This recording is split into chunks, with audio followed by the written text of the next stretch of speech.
we've seen list views, and now we're going to talk about recycler views. But before we even move forward here, we have to understand the difference between list views and recycler view. Well, recycler view is actually a list view, but a better version of it. So the Android team realized later that there are some advantages to using RecyclerView, or at least before they even had a RecyclerView, they figured that they needed a better approach to showing list views on Android devices. Because as you can imagine, showing a list of items, we never know exactly how many items users are going to be seeing, right? So the data source can have 1 million of items that need to be shown on the list. So that can take a lot of time and a lot of resources on the device. So the engineers decided that they probably need to find a better way that will make this process much better for the user, but also relieve the devices from all the memory leaks and so forth. So that's the reason why they created a recycler view.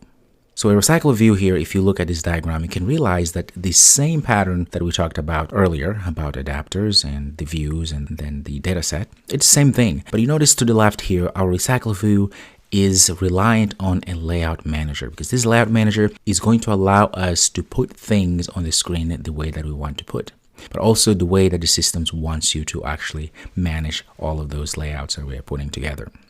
And so we still have this symbiotic relationship here between the user interface, the adapter, and the dataset. So layout manager inside of a recycler view has ways in which it can connect to the adapter, which knows how to get data and do all sort of things, and then return all that data into layout manager so that it knows exactly, okay, if that's going to be a vertical scroll or a horizontal scroll and so forth. So that all comes within the recycler view. Now, what are the advantages to using recycler views over list views? Well, recycler views now have this other pattern that is known as the view holder pattern. So what is the view holder pattern really? There's a lot of articles that have been written, but a view holder pattern allows us to recycle through spots on the screen. Meaning, if you look at a screen, there are visible parts and there are the invisible parts. So if you think of scrolling either left or right or horizontally or vertically, as users, let's say, scroll up and down, they're seeing things being scrolled up and down, they're scrolling up and down. What happens is recycler view, in this case using the view holder pattern, it knows exactly how to recycle those views so that it only shows the data that user has to see.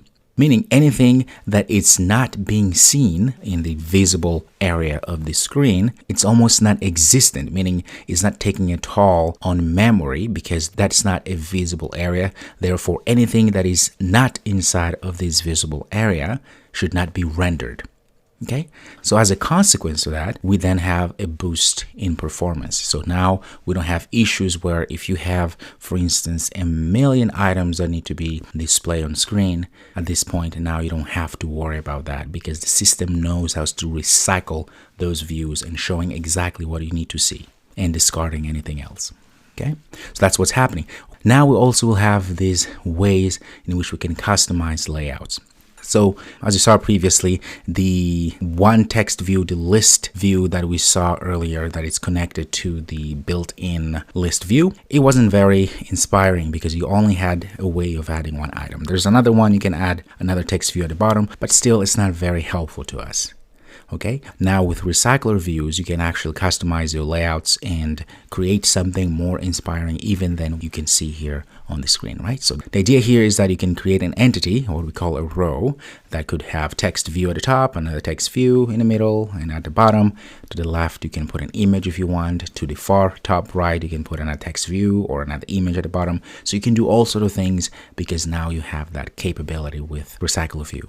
And also the beauty is that we get for free animations, so we can now start animating. For instance, if you're adding an item to the list, right? So there's a way you can invoke certain classes to do a little animation, right? You can also manually get a data source, because if you remember correctly in the list view, the way in which we got a data source was very specific, meaning we had to make sure that every time it's either a string or a list or all other types, right? With this one, it doesn't matter because the way we actually feed the data is manually done, and we can customize it way better. Okay, there's many other things you can decorate, add, for instance, a divider, or you can add a card view to make it even better, and so forth. So there's a lot of things you can do with RecyclerViews that you couldn't do with Listviews.